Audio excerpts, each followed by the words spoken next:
1947 India Pak യുദ്ധം ഒരെത്തിനോട്ടം. 1947 August 15 India സ്വാതന്ത്ര്യം നേടുന്നതിന് മുമ്പ് 562 നാട്ടുരാജ്യങ്ങളിൽ ഏറ്റവും വലുതായിരുന്നു Jammu Kashmir. Indian independence act 1947 വ്യവസ്ഥയനുസരിച്ച് ബ്രിട്ടീഷ് ഇന്ത്യയെ ഇന്ത്യയെന്നും പാകിസ്ഥാൻ എന്നും രണ്ടായി മുറിച്ചു.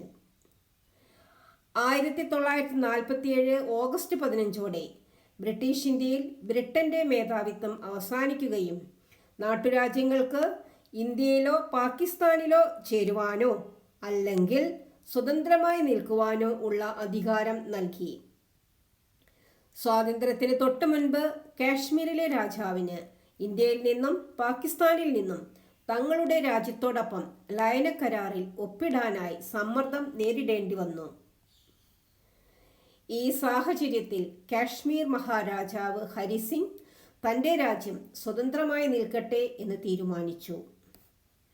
പൂഞ്ച്, മിർപൂർ മേഖലയിൽ നിന്നുള്ള മുസ്ലിം കലാപത്തെ പാകിസ്ഥാൻ പിന്തുണച്ചതോടെ ഗോത്രവർഗക്കാരും പാകിസ്ഥാൻ സേനയും കാശ്മീർ അതിർത്തി കടന്നു. ശ്രീനഗർ പിടിച്ചടക്കാനായി നീങ്ങി. പക്ഷേ ഉറിയിൽ എത്തിയപ്പോഴേക്കും അവർക്ക് പ്രതിരോധം നേരിടേണ്ടി വന്നു. ഈ സമയം ഹരിസിംഗ് ഇന്ത്യയുടെ സഹായം അഭ്യർത്ഥിച്ചു.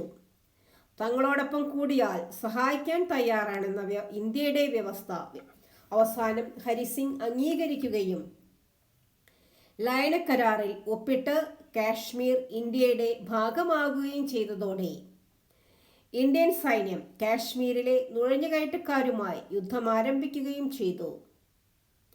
ബ്രിട്ടീഷ് ഗവൺമെന്റും പാകിസ്ഥാൻ സേനയുടെ മുന്നേറ്റം തടഞ്ഞു.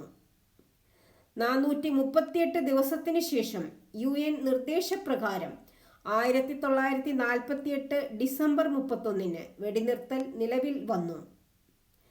ഈ യുദ്ധത്തിൽ പാകിസ്ഥാൻ ആക്രമിച്ച കാശ്മീരിന്റെ അഥവാ ഇന്ത്യയുടെ ഭാഗമാണ് പാക് അധിനിവേശ കാശ്മീർ അഥവാ POK. അതായത് ഗിൽജിത് ബാൾട്ടിസ്ഥാനും ആസാദ് കാശ്മീരും പാകിസ്ഥാന്റെ നിയന്ത്രണത്തിലായി. മത്സരപ്രദേശത്തിന്റെ ഭൂരിഭാഗവും വിജയകരമായി സംരക്ഷിച്ചതിനാൽ ഇന്ത്യ വിജയിച്ചുവെന്ന നിഷ്പക്ഷ വിലയിരുത്തലുകൾ സൂചിപ്പിക്കുന്നു. ഈ യുദ്ധത്തിൽ ഇന്ത്യൻ നഷ്ടങ്ങൾ ആകെ 1104 പേർ കൊല്ലപ്പെടുകയും 3154 പേർക്ക് പരിക്കേൽക്കുകയും ചെയ്തു.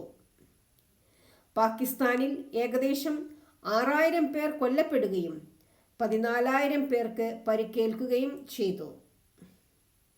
If you like this video, please like, share and subscribe. Thank you.